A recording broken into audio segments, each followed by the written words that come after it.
GPT has sure taken the world by storm, and it's got a lot of us thinking as well. One great idea, one leap of faith, or is it going to completely transform the way the future of business and the way we think? Well, let's find out whether it's a boon or bane, a mixture of both, and how exactly one should live with a ChatGPT. We've got on board Jaspreet Bindra. He's a digital technology expert and author at The Tech Whisperer, as well as Siddharth Pai, founding partner at 3 for 1 Capital. Thank you so much, gentlemen, for taking time out and joining in. Now, Jaspreet, to begin with, Elon Musk, who was actually the co-founder of OpenAI, which is the US-based startup that developed ChatGPT, says that it is one of the biggest risks to the future of civilization, and that is artificial intelligence. He's warned about a lot of perils to this, saying that it's far more dangerous than even nuclear warheads. Is he far off? Well, Elon Musk seems to have co-founded everything these days, hasn't he? And yes, one of them is OpenAI. Look, it's a very apt comparison with nuclear energy. And much like nuclear energy, you have the good side and you have the bad side. And then it's up to us humans, which of that side do we actually exploit more. So I personally think that ChatGPT and generative AI is one of the most fundamental tech leaps, like search, like email, like social networking, but it has its dark sides in terms of ethics, bias, plagiarism, and many others. And it'll be up to us that which of these sides we channel more and better than the others. Yeah, it's up to us, of course. But, Siddharth, just to understand it, basically, OpenAI has claimed that ChatGPT can respond to any type of writing using the dialogue model, mathematical solutions, theoretical essays, anything like that, and any follow-up questions. And it can also admit to making mistakes. So just want to understand your take on whether or not this is really going to be the way for the future.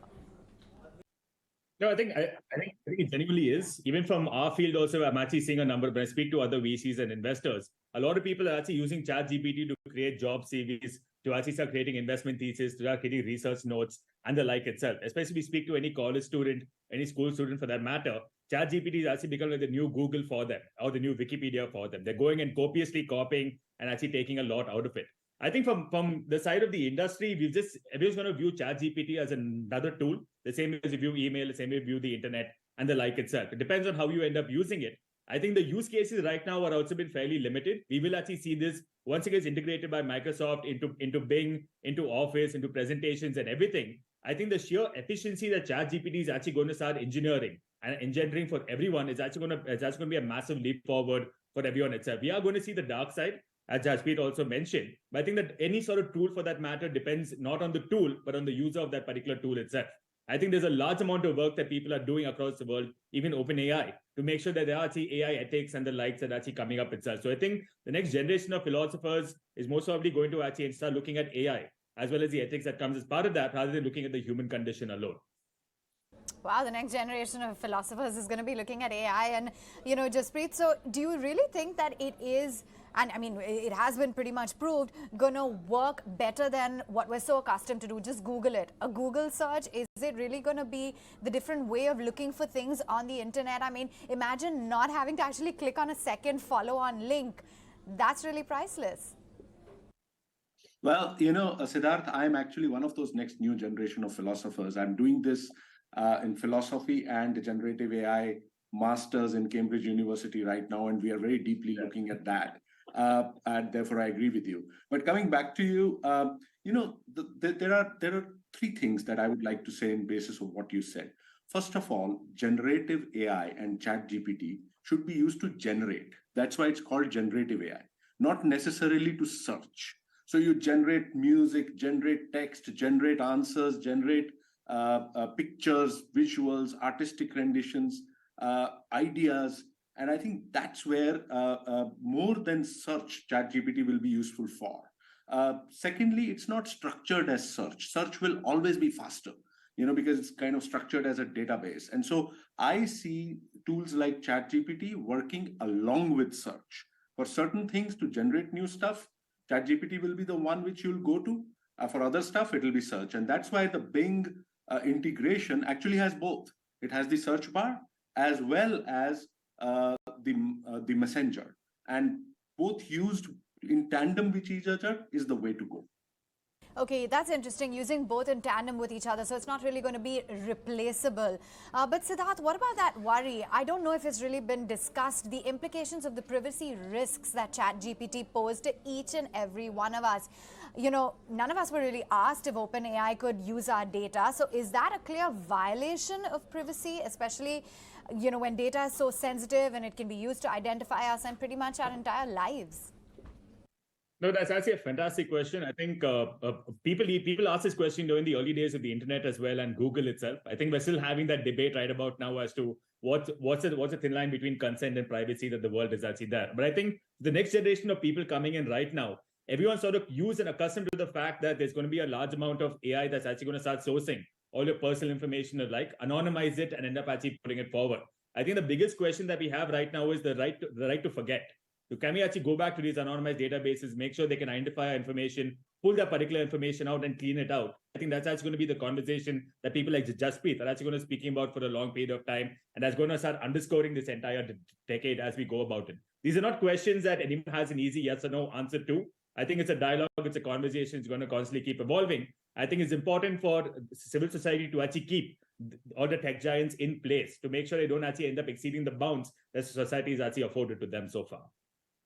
Yeah, and Jaspreet, wanted to just get in your take. Siddharth brought this up earlier. When it comes to education as well, you know, it's pretty much applicable. You know, the service can be used by anyone via the OpenAI website. You know, from school homework to legal briefs. But there was this big fear with respect to education and, you know, using this for cheating, etc. Of course, while a lot of us may wish that we were born in the generation where we had exams in the time of AI, is this really a threat, or will it, on the other hand, maybe modify or improve the way the future or the students will be thinking?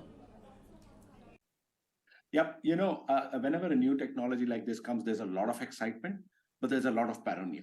Okay, and there's a lot of fear. Both happen at the same time. And especially when you start reading stuff like, specifically in education, stuff like ChatGPT has cleared a law exam, it has cleared a medical exam somewhere else, a business school paper somewhere else, you know, and you kind of think, oh man, you know, this is going to be far more intelligent than us. Some of the universities have reacted in panic. You know, some of them have said, we're going to go back to pen and paper exams, for example, okay, or shut off ChatGPT or internet access totally.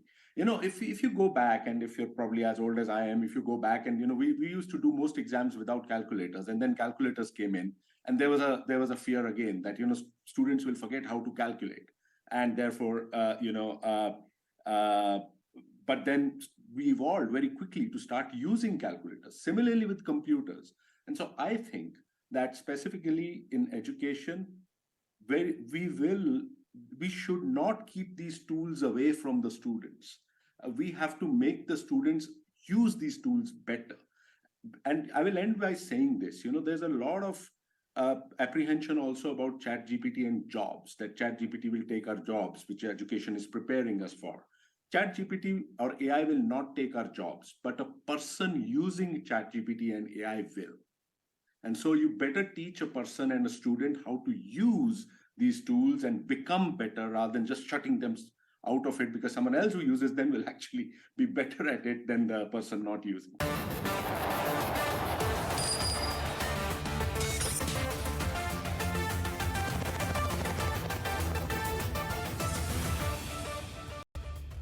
Well, you know, just taking off from what Jaspreet said, and Siddharth, I want to pose the next question to you, with Bill Gates saying that this could really have a huge impact. And do you think that even when it comes to spaces like healthcare or education, that AI can tangibly improve efficiency, meaningly improve outcomes if used correctly? No, 100%. I think the failings of the human faculty are fairly well known to everyone in the world right now. Everyone's aware of the limitations of what you can actually do and the fatigue that ends up actually setting in. I think the entire purpose of machines throughout history is to actually add efficiency to the user who's actually utilizing these particular tools for whatever the stated purposes are. If you look at AI when it comes to health as well, there's a large amount of work that's actually been done to ensure that in case any cancers have been undetected by a person, AI can actually end up finding it, to go through MRI scans, X-ray scans, EKG reports and the like itself. So I think we've actually seen this sort of integration actually end up coming out. But I think what's going to be important is we can't be overly reliant only on these alone. They can actually end up generating, but the curation curation should actually have a human eye that ends up coming up with that itself. None of these machines are actually perfect. I think delegating all authority and everything to this and viewing these as sort of overlords, I think it's actually been fairly myopic on a large number of people. It's actually akin to science fiction or something you end up seeing over there itself. I think where we are going to view this the same way we view Google, internet, and everything and the like, and smartphones for that matter. It's just get integrated into human society. We'll figure out ways to use it. There will be people who misuse it, but I think that's why laws and institutions like the courts actually end up existing to make sure there's a healthy dialectic that actually emerges between society and technology going forward. Yeah, and Jaspreet, we've also seen that very heated battle ChatGPT has led to. Google, the titan of the internet search, Microsoft, they've invested in OpenAI with their Bing web browser. Do you think that we're likely to see more players come into this space? And what do you make of the two giants battling it out?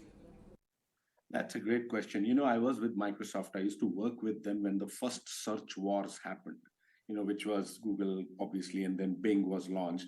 And Google just pulverized Bing, right? Like Google today has 90% plus market share.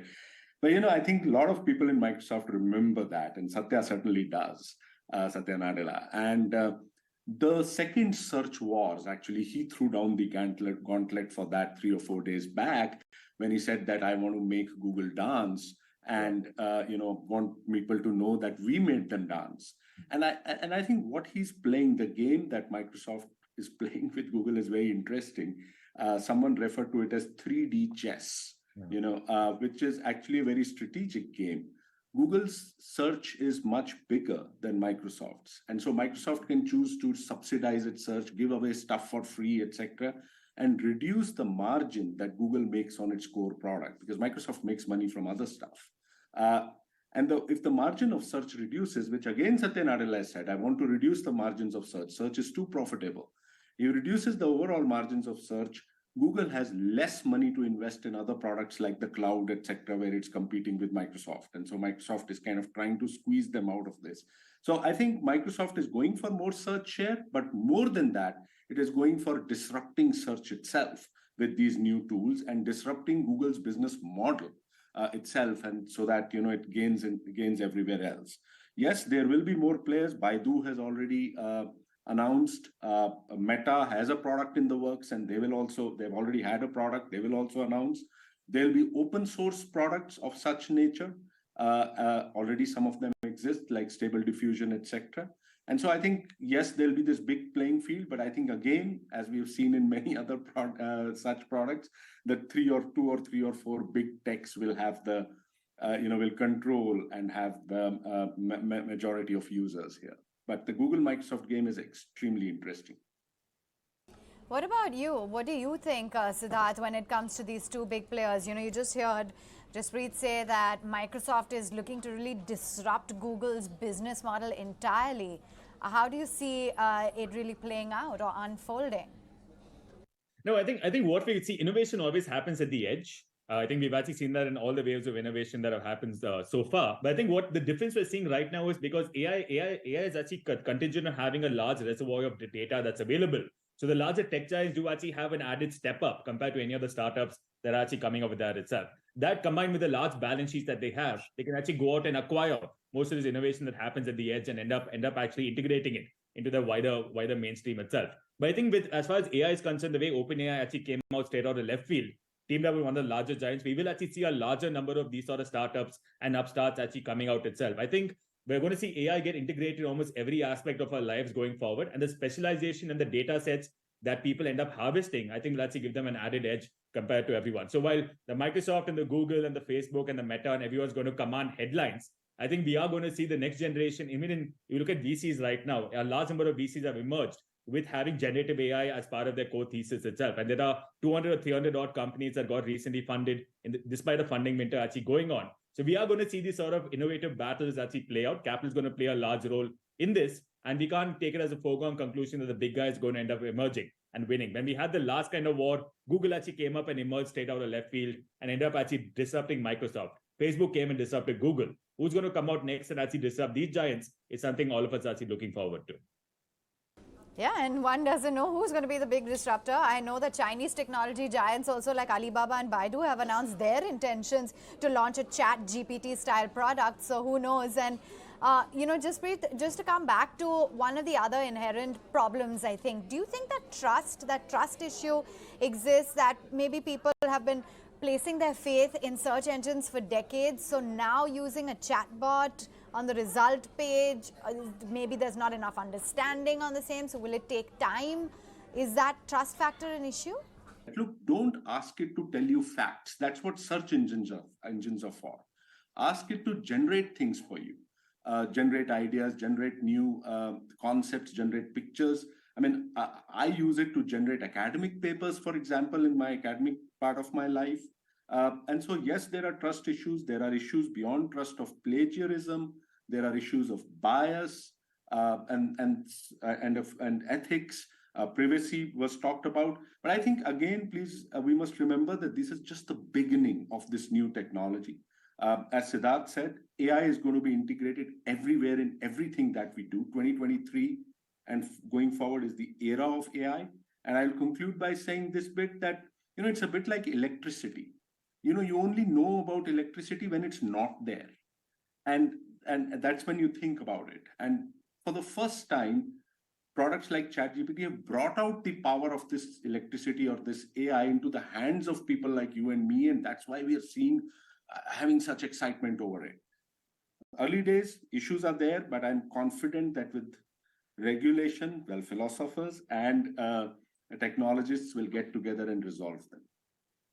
It's been a very interesting discussion. So glad, Jaspreet and Siddharth, you could both take time out and join in with your perspective. And it's going to be mass adoption. And as Jaspreet says, he's obsessively excited about ChatGPT. Well, we at the ET Now office are also trying to get a lot more excited about ChatGPT. My colleague Vinny actually sampled it, asked ChatGPT some questions, including a rap song for ET Now. Take a look. Okay, and if you still haven't heard about ChatGPT, what is it? It's a software that you can write your essays on, solve your doubts, any doubts that you have, ask questions, even tell them to make you questions or guide you on making a presentation, write your love letters, solving formulas. And seems like it's becoming your new Google, because surely people are saying a lot of them have shifted to ChatGPT. It's just a software. It's not any app. So let's look at how to use ChatGPT. So this is the site. You just go and type ChatGPT, this page will open up. You say try ChatGPT. Once you try ChatGPT, this opens up for you.